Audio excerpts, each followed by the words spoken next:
কলকাতাৰ আৰজিকৰ হাস্পতালৰ ধৰ্ষণ আৰু হত্যাকাণ্ডৰ খবৰ ইতিমধ্যে দেশ জুকাৰি যোৱা সমগ্ৰ ৰাজ্য জুকাৰি যোৱা এই ঘটনাৰ চাঞ্চল্যকৰ ধৰ্ষণ আৰু হত্যাকাণ্ডৰ যি ঘটনা সংঘটিত হৈছিল যি তদন্ত প্ৰক্ৰিয়া চলি আছিল আদালতৰ মজিয়াত আছিল অৱশেষত আদালতে ৰায় দান কৰিছে ধৃত সিভিক ভলান্টিয়াৰ সঞ্জয় ৰায়ক ইতিমধ্যে দোষী সাব্যস্ত কৰিছে আদালতৰ মতে সঞ্জয় ৰায়ে এই ঘটনাৰ একমাত্ৰ অপৰাধী আছিল ঘটনাৰ 162 দিনৰ ভিতৰত আদালতে এই ৰায় দিছে সোমবাৰে দুপৰীয়া 12 বজাত শিয়ালদহ আদালতে ঘোষণা কৰিব শাস্তিৰ পৰিমাণ যোৱা বছৰ 9 আগষ্টৰ ঘটনা আছিল এয়া এগৰাকী তৰুণী চিকিৎসক বলি হৈছিল ধৰ্ষণ আৰু হত্যাৰ আৰু সেই ঘটনাক লৈ দেশজুৰি সৃষ্টি হৈছিল ব্যাপক চাঞ্চল্যৰ আৰু সেই ঘটনাৰ প্ৰায় 160 দিন উকলি গৈছিল আৰু আদালতে অতি তৎপৰতাৰে এই সমগ্ৰ ঘটনাৰ ৰায় দান কৰিছে সোমবাৰে যি মূল অভিযুক্ত সেই অভিযুক্তৰ শাস্তি ইতিমধ্যে ঘোষণা কৰিব বুলি জানিব পৰা গৈছে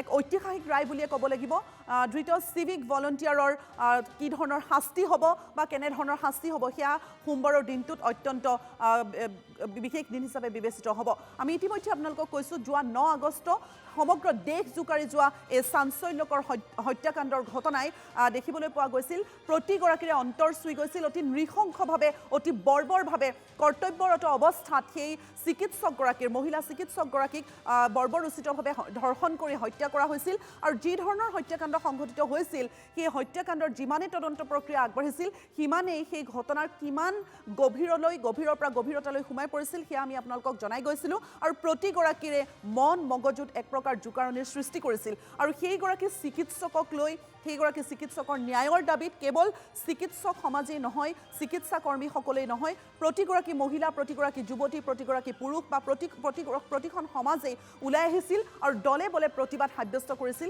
চিকিৎসকগৰাকীৰ ন্যায়ৰ দাবীত আৰু অৱশেষত যি ধৰণৰ বিচাৰ প্ৰক্ৰিয়া চলিল আদালতৰ মজিয়াত সেই বিচাৰ প্ৰক্ৰিয়াৰ পাছত দেখা পোৱা গৈছিল মূল অভিযুক্তক ইতিমধ্যে দোষী সাব্যস্ত কৰা হৈছে আৰু সোমবাৰৰ দিনটোত ঐতিহাসিক দিন সোমবাৰৰ দিনটোত শাস্তি কেনে ধৰণৰ হ'ব কি ধৰণৰ শাস্তি বিহা হ'ব সকলোখিনি তথ্য আমি সবিস্তাৰে সোমবাৰ দিনটোত দৰ্শকসকলক জনাবলৈ সক্ষম হ'ম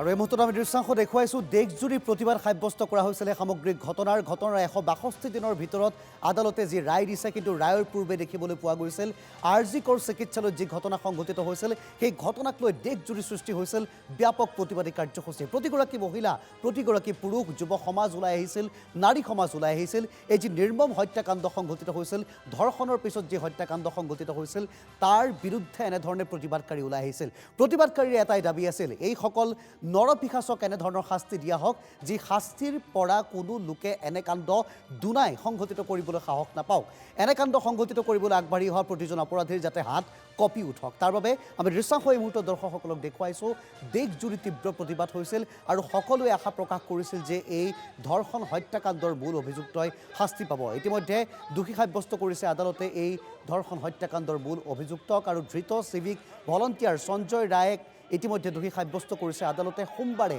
সঞ্জয় ৰায়ক কেনেধৰণৰ শাস্তি দিয়া হ'ব কিমান শাস্তিৰ পৰিমাণ হ'ব সেই সকলো কথা পোহৰলৈ আহিব স্পষ্ট হ'ব আৰু ইয়াৰ পিছত সকলোৱে আশা প্ৰকাশ কৰিছে যে ন্যায় ব্যৱস্থা ইমানেই কঠোৰ হোৱা উচিত যাতে এনেধৰণৰ ঘটনা পুনৰ সংঘটিত কৰিবলৈ দোষীয়ে অপৰাধীয়ে কোনো কাৰণতে যাতে আশৈ নাপাওক আৰু তেওঁলোকৰ যাতে হাত কপি উঠক দৃশ্যাংশ দেখুৱাইছোঁ অভিযুক্ত সঞ্জয় ৰায়ৰ এইদৰে আৰক্ষীয়ে লৈ গৈছে সঞ্জয় ৰায়ক যিহেতু CBIক এই সমগ্ৰ গোচৰৰ দায়িত্ব দিয়া হৈছিল আৰু CBI অভিযোগনামা দাখিল কৰাৰ পিছতে শেহতীয়াকৈ দেখিবলৈ পোৱা গৈছে দীৰ্ঘদিনীয়া এক লেহেমীয়া প্ৰক্ৰিয়া বুলি ক'লেও অত্যুক্তি কৰা নহ'ব দীৰ্ঘদিনীয়া এই লেহেমীয়া প্ৰক্ৰিয়াৰ অন্তত অৱশেষত আৰজিকৰ হাস্পতালৰ যি ধৰ্ষণ হত্যাৰ গোচৰ সেই গোচৰৰ মূল অভিযুক্ত যাক দোষী সাব্যস্ত কৰা হৈছে চিভিক ভলান্টিয়াৰ সঞ্জয় ৰায় তেওঁৰ ইতিমধ্যে শাস্তিৰ পৰিমাণ কি হ'ব কিমান শাস্তি তেওঁক বিহা হ'ব সেইবাবে আমি বাট চাব লাগিব অহা সোমবাৰলৈ অধিবক্তাৰ মন্তব্য আছে সামগ্ৰিক ঘটনা সন্দৰ্ভত এই মুহূৰ্তত আগবঢ়াইছোঁ देखिए ये तो संजय का एक डिफेंस माने टैक्टिक्स था ठीक है डिफेंस स्टंट्स था और ये डिफेंस जो संजय राय आज ने बोला आज जो उसने बोला उसका लॉयर मतलब उसका काउंसिल को ऐसा कुछ लेके आना चाहिए था जब क्रॉस एग्जामिनेशन हो रहा था कुछ ऐसा आया नहीं तो जब ऐसा कुछ आया नहीं तो कोर्ट में ऐसा कुछ मतलब आया, मतलब जब कोर्ट के रिकॉर्ड में ऐसा कुछ आया नहीं तो कोर्ट ऐसे इसे कैसे मानेंगे? देखिए इसका प्रिलिमिनरी एग्जैक्टली प्रिलिमिनरी चार्जशीट है तो फाइनल जो चार्जशीट है, जब चार्जशीट जब देंगे तो अब अगर हम और अभय के पेरेंट्स उससे सहमत नहीं होते तो हम तभी के तभी proceed as per the law मतलब फर्दर इन्वेस्टिगेशन के लिए हम नाराजी पिटीशन डालेंगे और फर्दर इन्वेस्टिगेशन के लिए हम प्रोसीड करेंगे गोलवार कोर्ट। কেনেধৰণৰ প্ৰতিবাদ হৈছিল, চৌদিশে সেই প্ৰতিবাদী কাৰ্যসূচী কি পৰ্যায়লৈ গৈছিল, কেনেধৰণৰ প্ৰতিক্ৰিয়া আছিল, সেয়া আমি আপোনালোকক দেখুৱালোঁ। এইবাৰ আমি উভতি যাব বিচাৰিছোঁ অভিশপ্ত 9 আগষ্টৰ কথা আপোনালোকক জনাব বিচাৰিছোঁ। 2024 চনৰ 9 আগষ্ট কলকাতাৰ আৰজি কৰ মেডিকেল কলেজৰ মেডিচিন বিভাগৰ ছেমিনাৰ হলত এগৰাকী যুৱতী চিকিৎসকৰ মৃতদেহ উদ্ধাৰ হৈছিল। কৰ্মৰত যুৱতী চিকিৎসকগৰাকীক ধৰ্ষণ কৰি হত্যাৰ অভিযোগ উত্থাপন হৈছিল। নিশা আৰজি কৰ মেডিকেল কলেজত সংঘটিত হৈছিল সেই জঘন্য ঘটনা। অৰ্ধনগ্ন অৱস্থাত মৃতদেহটো উদ্ধাৰ হৈছিল 10 আগষ্ট 2024। কলকাতা আৰক্ষীয়ে চিচিটিভি ফুটেজ চাই চিনাক্ত কৰে ঘাতকক আৰক্ষীয়ে চিনাক্ত কৰিছিল। অভিযুক্তক কৰায়ত্ব কৰাটো আৰক্ষীয়ে সক্ষম হৈছিল। অভিযুক্ত সঞ্জয় ৰয় কলকাতা আৰক্ষীৰ চিভিক ভলণ্টিয়াৰ বুলি জানিব পৰা গৈছিল। পৰৱৰ্তী সময়ত সঞ্জয় ৰয়ক গণ্য কৰা হৈছিল যুৱতী চিকিৎসকক ধৰ্ষণৰ হত্যাৰ অভিযুক্ত হিচাপে। আমি ইতিমধ্যে আপোনালোকক সেই দৃশ্যাংশসমূহ দেখুৱাইছোঁ। অভিশপ্ত 9 আগষ্ট কলকাতাৰ আৰজি কৰ মেডিকেল কলেজৰ মেডিচিন বিভাগৰ ছেমিনাৰ হলত উদ্ধাৰ হৈছিল যুৱতী চিকিৎসকগৰাকীৰ মৃতদেহ।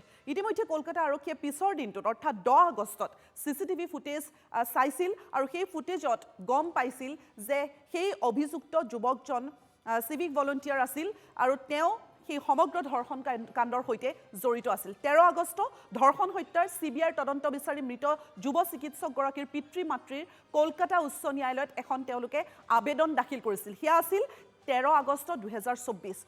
14 আগষ্ট কলকাতা আৰক্ষীয়ে CBIৰ হাতত চমজাই দিয়ে অভিযুক্ত সঞ্জয় ৰয়ক। সেই সমগ্ৰ ঘটনাৰ প্ৰক্ৰিয়া CBIৰ তদন্ত প্ৰক্ৰিয়া অব্যাহত ৰাখিছিল। কলকাতা আৰক্ষীয়ে CBIলৈ হস্তান্তৰ কৰিছিল। 15 আগষ্টৰ দিনটোত একাংশ প্ৰতিবাদকাৰীয়ে আৰজি কৰ মেডিকেল কলেজত নিশা এক প্ৰকাৰ আক্ৰমণ চলাইছিল। আচবাব পত্ৰ ভাঙি লণ্ডভণ্ড কৰিছিল। সম্পূৰ্ণৰূপে চিকিৎসালয়খনত এক প্ৰকাৰ উত্তপ্ত পৰিস্থিতিৰ সৃষ্টি কৰিছিল। 17 আগষ্ট 2024 ৰাষ্ট্ৰজোৰা চিকিৎসকৰ প্ৰতিবাদত এক প্ৰকাৰ বিকল হৈ পৰিছিল চিকিৎসা সেৱা ব্যৱস্থা। সম্পূৰ্ণৰূপে বিকল হৈ পৰিছিল। কেৱল আৰজি কৰ হাস্পতালেই নহয়, ৰাজ্যৰ চুকে কোণে দেশৰ চুকে কোণে যিসমূহ চিকিৎসালয় আছিল, যিসমূহ চিকিৎসাকৰ্মী আছিল, সকলোৱে প্ৰতিবাদ সাব্যস্ত কৰিছিল। 18 আগষ্ট উচ্চতম ন্যায়ালয়ে নিজাববীয়াকৈ গোচৰ ৰুজু কৰি সমগ্ৰ বিষয়টো দৃষ্টি নিক্ষেপ কৰিছিল উচ্চতম ন্যায়ালয়ে। সেয়া আছিল 18 আগষ্ট 2024ৰ কথা। আমি 9 আগষ্টৰ পৰা সমগ্ৰ ঘটনাৰ তদন্ত প্ৰক্ৰিয়া কেনেধৰণে আগবাঢ়িছিল সেয়া আমি আপোনালোকক পৰ্যায়ক্ৰমে জনাই আছোঁ। প্ৰথম অৱস্থাত কলকাতা আৰক্ষীয়ে লৈছিল, তাৰপিছত CBIক চমজাই দিছিল।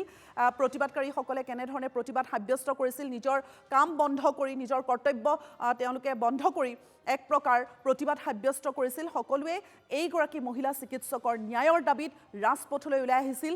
চিকিৎসালয়ৰ সন্মুখত বহি প্ৰতিবাদ সাব্যস্ত কৰিছিল চিকিৎসাকৰ্মীসকলে। 18 আগষ্ট উচ্চতম ন্যায়ালয়ে নিজাববীয়াকৈ সমগ্ৰ ঘটনাৰ গোচৰ দৃষ্টি নিক্ষেপ কৰিছিল আৰু 20 আগষ্টত তদানীন্তন মুখ্য ন্যায়াধীশ DY চন্দ্ৰচূড়ৰ নেতৃত্বত 3জনীয়া বিচাৰপীঠে সমগ্ৰ এই যি বিচাৰ প্ৰক্ৰিয়াৰ শুনানি গ্ৰহণ কৰিছিল। মমতা বেনাৰ্জীও কিছু ক্ষেত্ৰত বিতৰ্কৰ আৱৰ্তত সোমাই পৰিছিল এই সমগ্ৰ ঘটনাত। যদিও মমতা বেনাৰ্জীয়ে ন্যায়ৰ দাবী তুলিছিল, প্ৰতিবাদ সাব্যস্ত কৰিছিল, তেওঁ নিজে ন্যায়ৰ বাবে ওলাই আহিছিল। পৰৱৰ্তী সময়তো দেখিবলৈ পোৱা গৈছিল মমতা বেনাৰ্জীকো কিছু লোকে আক্ৰমণৰ লক্ষ্য কৰি লৈছিল।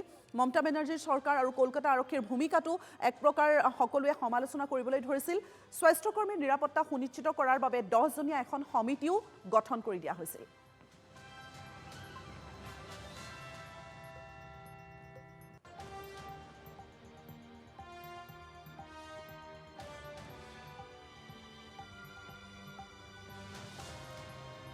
আৰু এতিয়ালৈকে আমি জনালোঁ যে কেনেধৰণে ঘটনা আগবাঢ়িছিল, আগষ্টৰ পৰা সংঘটিত এই ঘটনা তাৰ পিছত কেনেকৈ আগবাঢ়িছিল। আমি যদি দৃষ্টি নিক্ষেপ কৰোঁ 27 আগষ্টলৈ বিভিন্ন সংগঠনে নৱন্নচ্ছল অভিযান আৰম্ভ কৰিছিল আৰু তৃণমূলে এই প্ৰতিবাদৰ আঁৰত বিজেপি থকা বুলি অভিযোগ উত্থাপন কৰিছিল। আৰক্ষীৰ প্ৰতিবাদকাৰীৰ মাজত সৃষ্টি হৈছিল সংঘাতৰ আৰু এই সংঘাত এদিনীয়া নহয়, বাৰে বাৰে আৰক্ষীৰ প্ৰতিবাদকাৰীৰ মাজত সংঘাতৰ সৃষ্টি হৈছিল। আৰু ইতিমধ্যে আমি জনাইছোঁ যে মমতা বেনাৰ্জীকো বহুলোকে আক্ৰমণৰ লক্ষ্য কৰি লৈছিল। ইয়াৰ মূল কাৰণ আছিল এগৰাকী মুখ্যমন্ত্ৰী হৈ সেইখন ৰাজ্যত সংঘটিত হোৱা এনে এনেধৰণৰ এটা নৃশংস কাণ্ডৰ পিছত সেই ন্যায় ব্যৱস্থা মমতা বেনাৰ্জীয়ে খৰতকীয়া কৰাত কিয় হাত উজান দিয়া নাছিল বুলি মমতা বেনাৰ্জীক বহুতে কটাক্ষ কৰিছিল। তাৰপিছত যদি আমি চাওঁ 2 ছেপ্টেম্বৰত কি হৈছিল, 2 ছেপ্টেম্বৰত RG কৰ মেডিকেল কলেজৰ বিত্তীয় কেলেংকাৰীত আৰক্ষীয়ে গ্ৰেপ্তাৰ কৰিছিল সন্দীপ ঘোষক। সেইজন সন্দীপ ঘোষ যি পূৰ্বতে বাধ্য হৈছিল পদত্যাগ কৰিবলৈ ৰাইজৰ প্ৰতিবাদৰ পিছত, সেইজন সন্দীপ ঘোষ যি অধীক্ষক আছিল, সেই অধীক্ষককে বিত্তীয় কেলেংকাৰীত আৰক্ষীয়ে গ্ৰেপ্তাৰ কৰিছিল। 5 অক্টোবৰ আৰু 5 অক্টোবৰত চিকিৎসকক নিৰ্যাতনৰ ন্যায় বিচাৰি আমৰণ অনশন কাৰ্যসূচী বিভিন্ন প্ৰান্তত চিকিৎসকসকলে ৰূপায়ণ কৰা দেখিবলৈ পোৱা গৈছিল। সেয়া লাগিলে পশ্চিমবংগই হওক বা ৰাষ্ট্ৰখনৰ বিভিন্ন প্ৰান্ততে হওক, বিভিন্ন চিকিৎসকে বিভিন্ন ঠাইত তেনেধৰণে আমৰণ অনশন কাৰ্যসূচী ৰূপায়ণ কৰা পৰিলক্ষিত হৈছিল।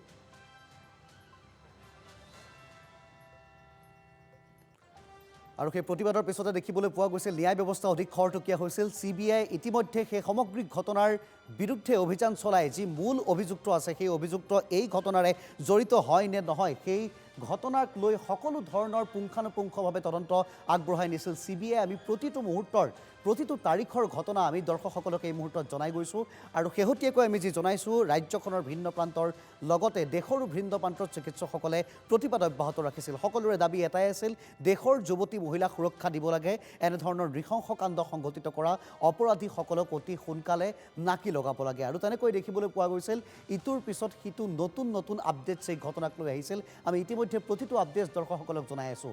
20 আগষ্টৰ কথা যদি এই মুহূৰ্তত আমি দৰ্শকসকলক কওঁ, স্ক্ৰীণত দৰ্শকসকলে এই মুহূৰ্তত দেখিবলৈ পাইছে তদানীন্তন মুখ্য ন্যায়াধীশ DY চন্দ্ৰচূড়ৰ নেতৃত্বত 3জনীয়া বিচাৰপীঠে শুনানি গ্ৰহণ কৰিছিল। আৰু তাৰ পিছতে আমি যদি পৰৱৰ্তী মুহূৰ্তত চাবলৈ যাওঁ 27 আগষ্ট চন 2024 বিভিন্ন সংগঠনৰ নবান্ন চল অভিযানৰ কথা আমি ইতিমধ্যে জনাইছোঁ। তৃণমূলে এই প্ৰতিবাদৰ আঁৰত BJP থকা বুলি অভিযোগ উত্থাপন কৰিছিল। আৰু সেই অভিযোগৰ পিছতে দেখিবলৈ পোৱা গৈছিল বিভিন্ন সংগঠনৰ নবান্ন চল কাৰ্যসূচীৰ পিছতে RG কৰ মেডিকেল কলেজৰ বিত্তীয় কেলেংকাৰীত আৰক্ষীয়ে গ্ৰেপ্তাৰ কৰিছিল সন্দীপ ঘোষক। সেই খবৰ আছিল 2 ছেপ্টেম্বৰৰ। যিজন সন্দীপ ঘোষ আমি ইতিমধ্যে উল্লেখ কৰিছোঁ অধীক্ষক আছিল, যি ৰাইজৰ প্ৰতিবাদৰ পিছত পদত্যাগ কৰিবলৈ বাধ্য হৈছিল, সেইজন সন্দীপ ঘোষক এক প্ৰকাৰ বিত্তীয় কেলেংকাৰীত আৰক্ষীয়ে গ্ৰেপ্তাৰ কৰিছিল। 5 অক্টোবৰ চন 2024 চিকিৎসকক নিৰ্যাতনৰ ন্যায় বিচাৰি আমৰণ অনশন কাৰ্যসূচী চিকিৎসকে পশ্চিমবংগৰ ভিন্ন প্ৰান্তৰ লগতে দেশৰো ভিন্ন প্ৰান্তত আনকি অসম মুলুকতো দেখিবলৈ পোৱা গৈছিল চিকিৎসকসকলে কৰ্মবিৰতি পালন কৰিছিল। কৰ্মবিৰতি পালন কৰাৰ লগতে RG কৰ চিকিৎসালয়ৰ যি